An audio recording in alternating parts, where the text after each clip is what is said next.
Basically, the origin of that song is it's a traditional march in New Orleans, and it's called the second line because that's where the band's usually playing. So I actually ended up arranging this song a couple of years ago when the Bob Jones competition played. Their whole thing was about New Orleans, and they asked me to come in and do a song that would be like a New Orleans style march. So I ended up arranging that song, who I've actually listened to Wynton Marsalis a lot, play that. That's like one of my favorite things that he does.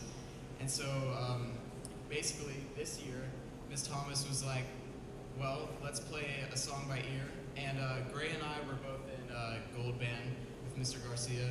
So we kind of took that idea from there, and I just did, a little arrangement of it and basically taught the whole thing by ear. So every single one of these people up here learned this song by ear without any music or anything. So that's really impressive.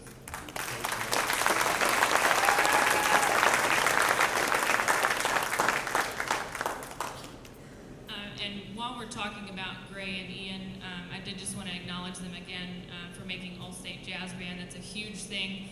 Basically, they send recordings in, and it's obviously a blind audition because of that. And both of them made the top jazz band in the state, which is very difficult to do. So congrats to you guys again for doing that. So one of the things that we really want to do, I say we because I tried to make both of these bands kind of a collaborative effort. So if there's ever a tune or a particular theme or something that the kids are interested in, I tried to do that. So this year we really tried to kind of take it back to the basics, to kind of some old-timey band leaders, composers, players. So the first tune that we're going to do, kind of that has music to it, is a tune called Cottontail by Duke Ellington, a very well-known name that you should know. We do have 4 soloists in this, Walker White, Ashton Jaw up here on alto, Laura Pugh over there on piano, and Brett Manus on trumpet. So here's Cottontail by Duke Ellington.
bring up one of our seniors in the group to talk about this next tune, which features him coincidentally. So here is Andrew Sarter on bass trombone. All right, so this next piece that we're about to play is called Saturday Night is the Loneliest Night of the Week. It's a feature piece for bass trombone, and it was originally written for Frank Sinatra as a vocal piece. This is the piece that really got me into jazz as a concept, as a genre, and into bass trombone in general. So I hope you guys enjoy.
the next tune is also a fairly well-known tune. It is Misty by Errol Garner, featuring Ashton Jaw principally on alto pretty much throughout, but then we also have a solo by Ian Rigby. So this is Misty.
tune is easily probably the most difficult tune for every single person in the ensemble, but particularly for Gray. So he's going to talk about kind of this song, the origin, and kind of what it means to him. All right, so the piece we're about to play is called Moanin' by Charles Mingus. It's a very popular song that's very popular back in the 1950s and 60s. And Charles Mingus's music has always meant a lot to me, but particularly as I've started to delve into this piece, I discovered a lot of his other music as well. Monin has roots deep in African American history, and it dates back, the original tune, the melody that you're going to hear me play over and over again, it has deep roots back in the 1800s, 1900s. It's a very culturally significant song for African American people. And this piece means a lot to me because it was actually back in 7th grade when I was playing the alto sax. When I listened to this song, I knew that this is when I wanted to play baritone saxophone. And I've been waiting to get a chance to play this song. And finally, Miss Thomas gave me the opportunity to play it. And I really hope that you enjoy it. Thank you. Just a couple of other things that you'll hear. I don't think there's a wind player on the stage that does not have some sort of improvised solo, and it's kind of crazy because the way that this is written, sometimes that is multiple people or the entire wind section improvising at the same time. So that's been kind of a cool thing to play around with. But here's Monin by Charles Mingus.